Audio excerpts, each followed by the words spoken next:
2023 বিধানসভা নির্বাচনের পর সর্বপ্রথম বিশ্রামগঞ্জ কমিউনিটি হল রেকর্ড সংখ্যক কর্মীদের নিয়ে হল সভা করে সিপিআইএম সোমবার সকালে। শহীদের রক্ত হবে না ব্যর্থ, ঠিক সেই স্লোগানকে পাথেয় করে পূর্ব নির্ধারিত সময়সূচি অনুযায়ী 108তম মহান নভেম্বর বিপ্লব দিবস উপলক্ষে বিশ্রামগঞ্জ কমিউনিটি হল ঘরে সিপিআইএম সিপাহীজলার জেলা কমিটির আহ্বানে সোমবার সকালে হলসভার আয়োজন করা হয়। এদিনের হলসভায় প্রধান অতিথি হিসেবে ত্রিপুরা রাজ্যের প্রাক্তন মুখ্যমন্ত্রী তথা সিপিআইএম পলিট ব্যুরোর সদস্য মানিক সরকার, সিপিআইএম জেলা কমিটির সম্পাদক তথা রাজ্যের প্রাক্তন মন্ত্রী ভানুলাল সাহা, সিপিআইএম বিশালগড় মহকুমা কমিটির সম্পাদক পার্থপ্রতিম মজুমদার, সিপিআইএম রাজ্য কমিটির সদস্য সিদ্দিকুর রহমান, টাকারজলা বিধানসভা কেন্দ্রের প্রাক্তন বিধায়ক রমেন্দ্র দেববর্মা সহ অন্যান্য সিপিআইএম জেলা কমিটির নেতৃত্বরা। তবে জেলা পুলিশ প্রশাসনের উদ্যোগে বিশ্রামগঞ্জ সিপিআইএম সেই হলসভাকে কেন্দ্র করে যেন কোনো রকম রাজনৈতিক উশৃঙ্খল পরিস্থিতি তৈরি না হয় সেদিকে জেলা পুলিশ প্রশাসন কঠোর নিরাপত্তা প্রদান করেন।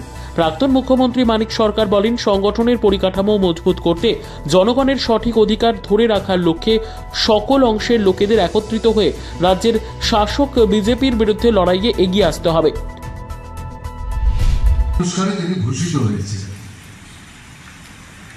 সোভিয়েত দেশের সমাজতান্ত্রিক ব্যবস্থার পতনের পর সেই রাষ্ট্র থেকে তাকে আমন্ত্রণ জানানো হয়েছে, আপনি আমাদের দেশে আসুন না, একটু ঘুরে ফিরে দেখুন না আমাদের ব্যবস্থাটা কিরকম, আমরা কেমন আছি। আপনার মতো ব্যক্তিত্ব যদি আমাদের রাষ্ট্রে একবার পদার্পণ করেন, কিছুদিন থাকেন, দেখভাল করেন, আমাদের সঙ্গে কথাবার্তা বলেন, অভিজ্ঞতার বিনিময় ঘটান, তাতে আমরা উপকৃত হব। পৃথিবীর মানুষও জানতে পারবে আসলে সমাজতান্ত্রিক ব্যবস্থাটা কি। দেখা গেল রবীন্দ্রনাথ ঠাকুরের চারিদিকে যারা ঘেরাও করে একটা বৃত্তের মধ্যে তাকে আটকে রাখার চেষ্টা করছিলেন, এরকম পরপর দুবার তাকে সোভিয়েত দেশে যেতে দেবে।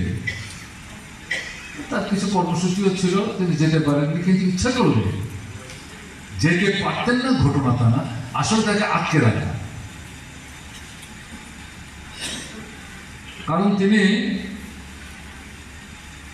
গেলে পরে সোভিয়েত দেশের অভিজ্ঞতা যখন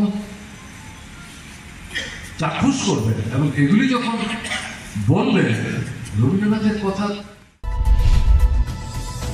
নিজস্ব প্রতিনিধির রিপোর্ট, দুরন্ত টিভি।